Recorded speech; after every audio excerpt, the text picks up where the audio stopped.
Pandemik global COVID-19 yang berterusan telah mengakibatkan krisis ekonomi pada skala besar dengan pelaksanaan sekatan perjalanan dan penangguhan penerbangan, terutamanya penerbangan merentas negara.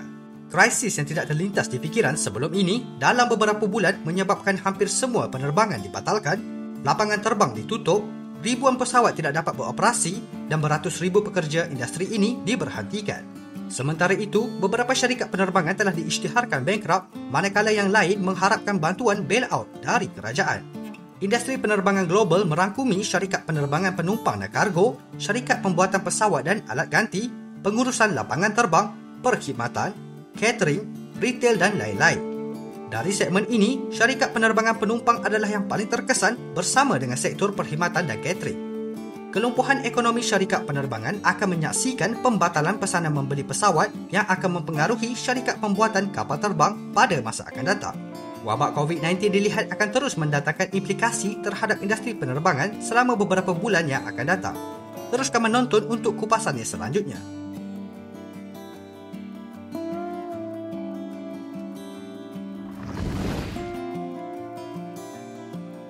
Kesan wabak COVID-19 yang paling ketara adalah terhadap ekonomi yang mampan dari pelbagai sektor. Dan kerana ini, banyak syarikat penerbangan telah mengalami bankruptsi secara teknikal atau menanggung bebanan hutang yang tinggi. Normaliti tidak akan kembali dalam masa terdekat dan kebanyakan syarikat penerbangan telah kehabisan reserve cash secara tidak langsung diisytiharkan bankrupt. Di sesetengah negara, industri penerbangan mungkin menerima bailout dari kerajaan. Namun agak sukar dilaksanakan di negara-negara yang ekonomi kurang mampan walaupun sebelum pandemik. Sehingga Januari 2021, terdapat lebih 30 syarikat penerbangan telah diisytiharkan bankrupt, antaranya Cathay Dragon, Flybe, AirAsia Japan dan Tiger Air Australia. Kira-kira 400,000 pekerja syarikat penerbangan telah diberhentikan, ditawarkan pakej persaraan lebih awal dan diberikan cuti tanpa gaji untuk jangka masa panjang. Malah bagi pekerja yang bernasib baik dan dikekalkan, pada umumnya terpaksa menerima pemotongan gaji sehingga 50% dari gaji bulanan mereka. Statistik 400,000 kehilangan pekerjaan ini merangkumi juruterbang, kru kabin, jurutera serta pelbagai barisan operasi di syarikat penerbangan. Manakala, industri berkaitan seperti syarikat pembuatan pesawat dan alat ganti, operasi lapangan terbang dan agensi pelancongan dijangka akan memberhentikan seramai 25 juta orang menurut International Air Transport Association (IATA). Dua syarikat gergasi pembuatan pesawat, Airbus dan Boeing pula telah memberhentikan lebih dari 30,000 tenaga kerja. Kesan psikologi yang disebabkan oleh COVID-19 akan menyebabkan masyarakat mengubah tingkah laku mereka, terutama berkenaan dengan mobiliti dari satu tempat ke tempat yang lain. Perkhidmatan penerbangan akan menyaksikan penolakan dan bukan menjadi pilihan utama dalam masa beberapa tahun. Oleh itu, kadar permintaan untuk servis penerbangan akan merundum menyebabkan syarikat penerbangan terpaksa mengurangkan sektor lalu lintas udara dan menutup beberapa destinasi utama.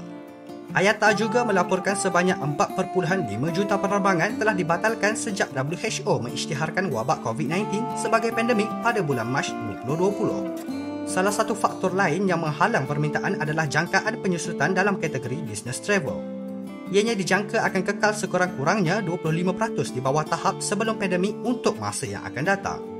Pada ketika ini, kebanyakan syarikat multinasional telah mengurangkan perjalanan pekerja mereka ke tempat yang lain dan lebih cenderung mengaplikasikan video conferencing untuk sebarang mesyuarat atau urusan bisnes. Syarikat penerbangan dari Jerman, Lufthansa telah menamatkan 6 pesawat jumbo Airbus A380 dari servisnya, menandakan era pesawat kategori ini akan dijangka berakhir dalam masa terdekat. Oleh kerana syarikat penerbangan memerlukan lebih banyak fleksibiliti dan hanya dibenarkan beroperasi dalam negara, mereka lebih cenderung untuk memilih operasi pesawat berkapasiti sederhana yang keuntungannya dapat dicapai dengan jumlah penumpang yang lebih sedikit. Syarikat pembuatan pesawat lebih kecil seperti ATR, Embraer dan Bombardier mungkin akan mengatasi permintaan terhadap pesawat dari Airbus dan Boeing. Dengan pelbagai isu seperti masalah pesawat 737 MAX, Boeing akan terpaksa berhadapan dengan realiti yang pahit dan pengeluaran pesawat mereka dijangka merundum secara drastik. Syarikat penerbangan Emirates adalah antara yang paling terkesan kerana mempunyai jumlah terbesar A380 iaitu sebanyak 117 pesawat.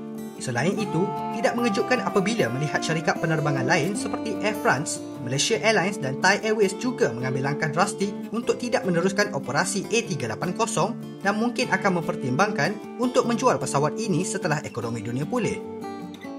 Ketika permintaan penerbangan untuk penumpang merosot, syarikat penerbangan kargo pula telah menjadikan pandemik sebagai peralihan untuk bangkit dari tahun-tahun buruk selama 1 dekad.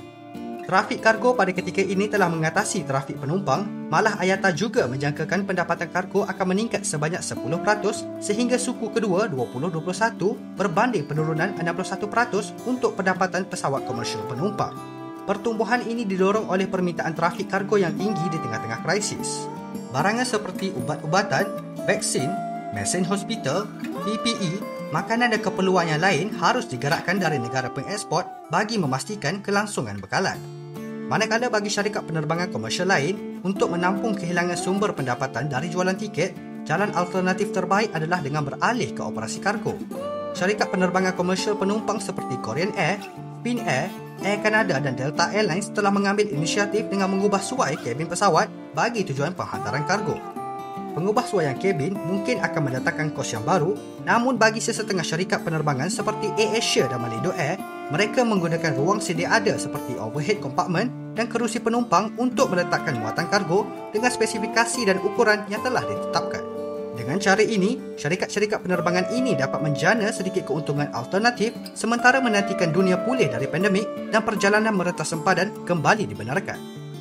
Itu sahaja untuk video kali ini dan terima kasih kerana menonton. Jangan lupa untuk subscribe dan share.